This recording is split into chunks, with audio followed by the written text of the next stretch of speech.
Hello बच्चों, good morning. तो देखिए बच्चों, हम लोग पॉपुलेशन ग्रोथ कर्व की बात कर रहे थे। तो मैंने आपको बताया था पॉपुलेशन ग्रोथ कर्व दो टाइप के होते हैं, ठीक है। Number one, exponential growth curve. Exponential growth curve का मतलब क्या होता है? अगर हम एंड रिलेशन विद टाइम, मतलब population density with relation with time अगर ग्राफ खींचेंगे तो ग्राफ एक्सपोनेंशियली बढ़ता चला जाता है।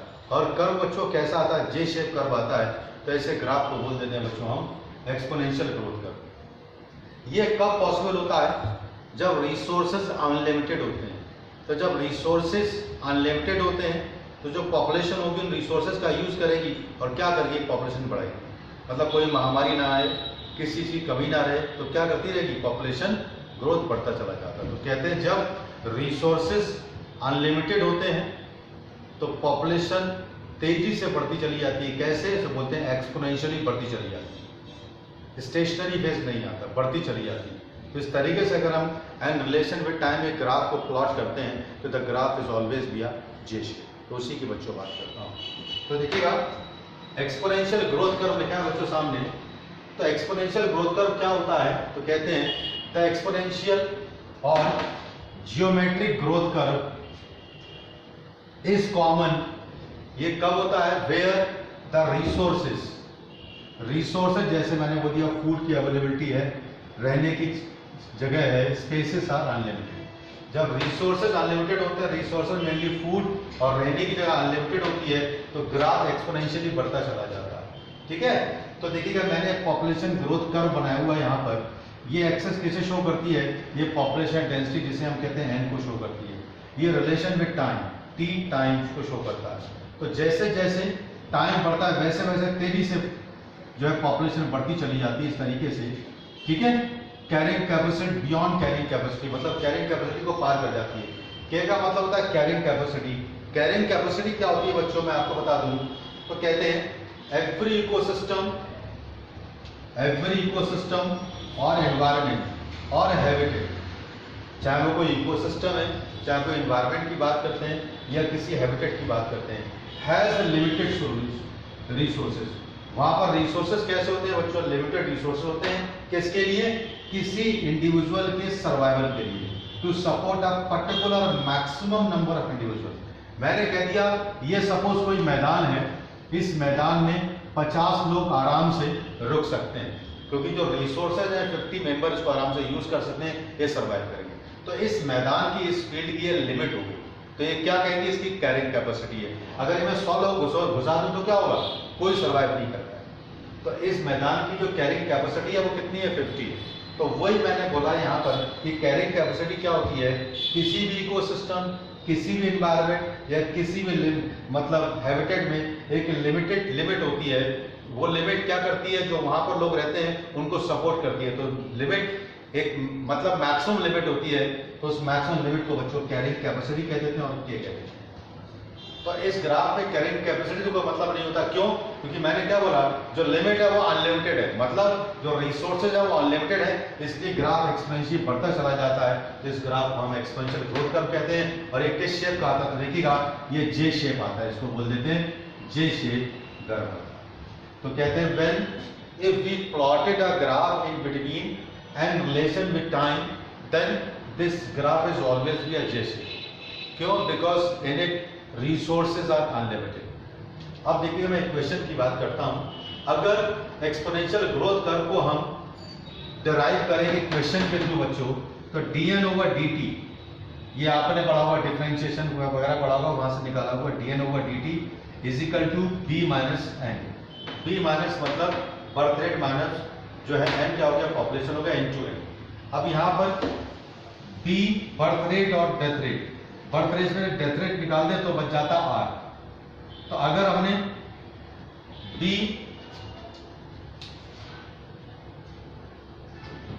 और d होगा बच्चों, यहाँ n नहीं होगा ना, b और d, बर्थ रेट में डेथ रेट को निकाल दें और मल्टीप्लाई कर दें पॉपुलेशन डेंसिटी से, तो dn ओवर dt निकल आता है। तो बर्थ रेट और डेथ रेट, बर्थ रेट में से डेथ रेट को निकाल देते तो r निकल आता है। तो अगर हम r पुट करेंगे तो b एंड d पुट नहीं करते तो हो जाता है dn over dt equal to r। ये इसको NT equal to N0 ERT में रिप्रेजेंट करते हैं। समझ में आ गया? तो ओवरऑल जो निकल करके आता है इक्वेशन ये आता है dN/dt इक्वल टू RN, ये RN निकल करके आता है। अब मैं आपको बताता हूं यहां पर B D ये सब क्या क्या बच्चों रिप्रेजेंट करते हैं, इनकी हम लोग बात करते हैं। तो देखिएगा ये जो फार्मूला बनकर के आया बच्चों, इसमें कौन क्या रिप्रेजेंट करता है उसकी बात करता हूं बच्चों में।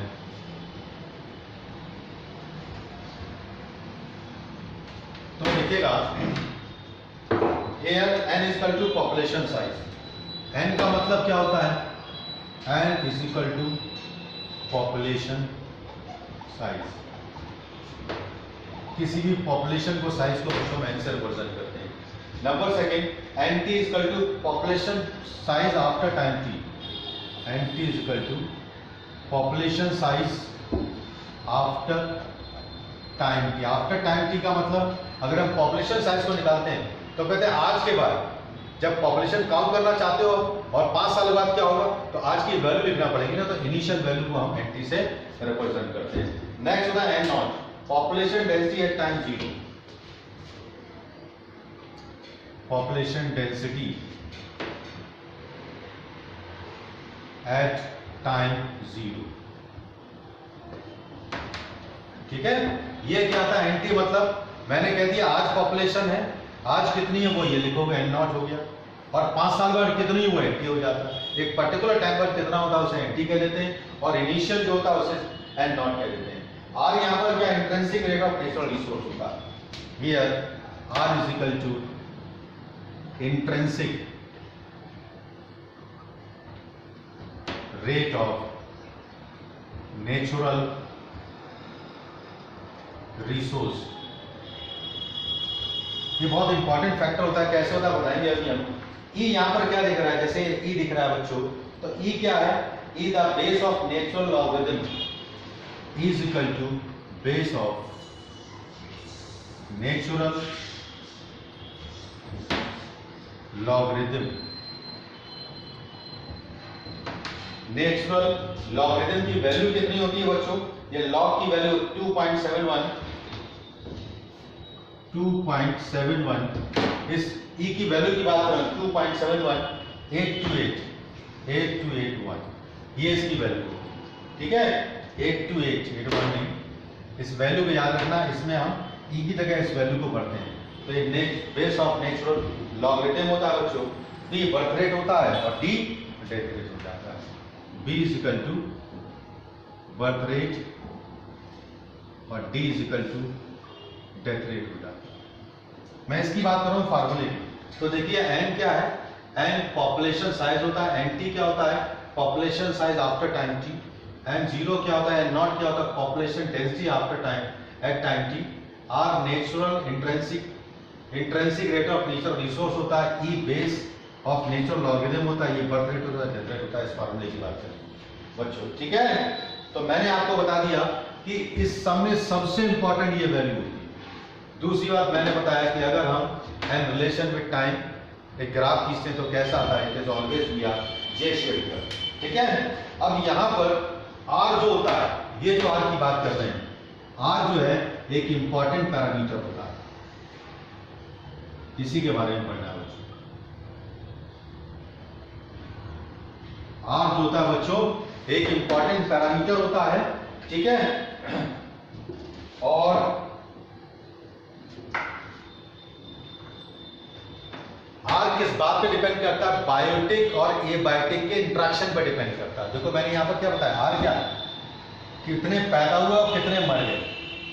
तो पैदा हुए मतलब एनवायरमेंटल फैक्टर क्या है, और एडवर्स कंडीशन आती तो मर जाते हैं। तो याद रखिएगा R की वैल्यू किस पे डिपेंड करती है? बायोटिक फैक्टर पर डिपेंड करती है, या जो पॉपुलेशन होती है उनके इंटरेक्शन पर डिपेंड करती है, उस पर डिपेंड करती है। ठीक है, अब इसी के साथ में बताया हुआ एनसीईआरटी में लिखा है मैग्नीट्यूड ऑफ R वैल्यू कुछ की दे रखी है। मैग्नीट्यूड ऑफ R वैल्यू, कुछ की R वैल्यू आपको याद रखनी पड़ेगी। सबसे पहले बात करूंगा for Norway rates, for Norway rat. Normal में बच्चों जो चूहे रहते हैं इनकी जो आर की वैल्यू कितनी होती है बच्चों, तो 0.015 ये नॉर्मल रेट की आर वैल्यू होती है, याद रखिएगा बच्चों। ऐसी फ्लोर बीटल की बात करेंगे, दूसरा एग्जाम्पल है फॉर फ्लोर बीटल की बात करते हैं। तो फ्लोर बीटल की बात करते हैं, इनकी वैल्यू कितनी होती है 0.12 ये फ्लोर बीटल की वैल्यू होती है। इसके अलावा अगर हम बात करेंगे इन 1981 ह्यूमन पॉपुलेशन, 1981 में ह्यूमन पॉपुलेशन भी कितनी थी, इन 1981 इन ह्यूमन पॉपुलेशन 1981 में ह्यूमन पॉपुलेशन का जो आर वैल्यू थी, ये आपको वैल्यू आपको याद रखनी पड़ेगी, ये कितनी थी बच्चों 0.0205 ये आर की वैल्यू थी। तो 3 आर की वैल्यू याद रखना। आर की वैल्यू किस पे डिपेंड करता है, बर्थ रेट और डेथ रेट पे डिपेंड करता है। और पॉपुलेशन ग्रोथ कर्व में सबसे इंपॉर्टेंट आर फैक्टर होता है, क्योंकि हम बात करें पॉपुलेशन ग्रोथ कर्व, कितने पैदा हुए कितने मर गए, समझ में आ गया, कितने पैदा हुए कितने मर गए, ये क्या शो करता है, आर की वैल्यू को शो करता है। तो कुछ आर की वैल्यू का मैग्नीट्यूड दे रखा है, तो नॉर्मल रेट का 0.015 होता है, फ्लोर बीटल का 0.12 होता है। 1981 में ह्यूमन पॉपुलेशन का था बच्चों 0.0205। तो दिस इज अबाउट द, ये हमने बात करी कौन सा एक्सपोनेंशियल ग्रोथ कर्व। समझ में आ गया कुछ बच्चों, हैं? ठीक है।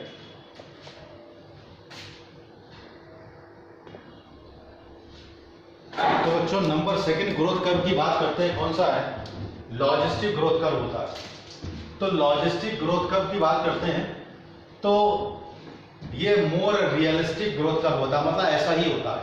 तो पहली बात ऐसा क्यों होता है, क्योंकि पिछले वाले कर्व में मैंने बताया था कि जब रिसोर्सेज अनलिमिटेड होते हैं, इसमें क्या होता है, रिसोर्सेज बिकम लिमिटेड। जब रिसोर्सेज लिमिटेड होते हैं तो एक टाइम के बाद पॉपुलेशन ग्रोथ कर्व कैसा हो जाता है, स्टेशनरी हो जाता है, ठीक है। और ये मोर रियलिस्टिक होता है, तो वही लिखा है मैंने, the resources become limited at certain point of time, so no population can grow exponentially. इसलिए पॉपुलेशन एक्सपोनेंशियली बढ़ती है। और इस कर्व, ये कर्व कैसा होता है, मोर रियलिस्टिक होता है। और ये कर्व कैसा आता है देखिएगा, पहले तेजी से पॉपुलेशन बढ़ रही है, अगर मैं कहते हैं the curve is plotted and relation with time and population density होता है, टाइम ही होता है। तो the growth is the curve is always here, कैसा आता है बच्चों, सिग्मॉइड कर्व आता है। और इस सिग्मॉइड कर्व को हम और क्या कह देते हैं, इसको वर्नहोस पर लॉजिस्टिक ग्रोथ कर्व भी कह देते हैं। तो देखिएगा इनिशियली ग्रोथ तेजी से होती है, इनिशियली ग्रोथ हुई, बाद में फूड और शेल्टर खूब मिले, ये जा रहा तेजी एक्सपोनेंशियली। लेकिन रिसोर्सेज लिमिटेड होते हैं, मतलब कैरिंग कैपेसिटी के बाद, कैरिंग कैपेसिटी क्या होता है, हर एनवायरनमेंट हर हैबिटेट का लिमिटेड रिसोर्सेज होते हैं, उन रिसोर्सेज को हम कैरिंग कैपेसिटी कह देते हैं कि हर रिसोर्सेज का लिमिटेड रिसोर्सेज होते हैं, ठीक है, हर एनवायरनमेंट के हर हैबिटेट के। तो अगर कैरिंग कैपेसिटी के बाद जैसी ये रिसोर्सेज कैरिंग कैपेसिटी के पास पहुंचते हैं, वैसे ग्रोथ कर्व जो होता है एक्सपोनेंशियली स्टेशनरी हो जाता है। तो अगर देखेंगे तो कैसा आता है, ये एस शेप कर्व आता है, और इस एस शेप कर्व को बच्चों हम सिग्मॉइड कर्व कहते हैं। और इसके फार्मूले इसको रिप्रेजेंट करते हैं dn/dt = 2n/k-n/k। तो देखिएगा अगर इस सिग्मॉइड कर्व को हम इक्वेशन के थ्रू बच्चों रिप्रेजेंट करें, तो जैसा मैंने पीछे बताया था, ये डिफरेंशिएशन इंटीग्रेशन का साइन होता है dn/dt। तो फार्मूला निकल कर क्या था, r n, k for carrying capacity, n क्या होता है, पॉपुलेशन डेंसिटी होता है, यही कैरिंग कैपेसिटी था। और r क्या होता है, इंट्रिंसिक रेट होता है। मैंने लिखा हुआ बच्चों देखिएगा यहाँ पर, n क्या है, population density at time t होता है, population density at time t होता है। r क्या होता है बच्चों, ये intrinsic rate of natural increase होता है। इंट्रिंसिक रेट जैसा मैंने बताया था पीछे, बर्थ रेट, कितने बर्थ हो गए, कितने मतलब जो है मर गए। कैरिंग कैपेसिटी मैंने आपको बता दिया, हर रिसोर्सेज की एक लिमिटेड वैल्यू होती है कि इस एनवायरनमेंट में इतने रिसोर्सेज और इतने लोग ही सर्वाइव कर सकते हैं, उसको कैरिंग कैपेसिटी कहते हैं। तो n population density at time t, r intrinsic rate of natural resource, and k carrying capacity. तो this is about the logistic growth curve. मैंने आपको 2 ग्रोथ कर्व बताए बच्चे, कौन कौन से? एक मैंने बताया एक्सपोनेंशियल ग्रोथ कर्व और दूसरा बताया मैंने लॉजिस्टिक ग्रोथ कर्व। इन दोनों में मोर रियलिस्टिक कर्व कौन सा होता है? तो the more realistic curve is logistic growth curve and this is always be a J shape, sorry, S shape को बोलते हैं sigmoid curve and this is also called Verhulst logistic growth curve. दूसरा exponential growth curve बताया था वो हमेशा J shape वाला था, लेकिन दोनों में जो एक्चुअल रियलिस्टिक होता है वो ये होता है, मतलब मोस्टली ऑर्गेनिज्म इसी ग्रोथ कर्व को फॉलो करते हैं। This is about the curve of a population in this chapter. Okay.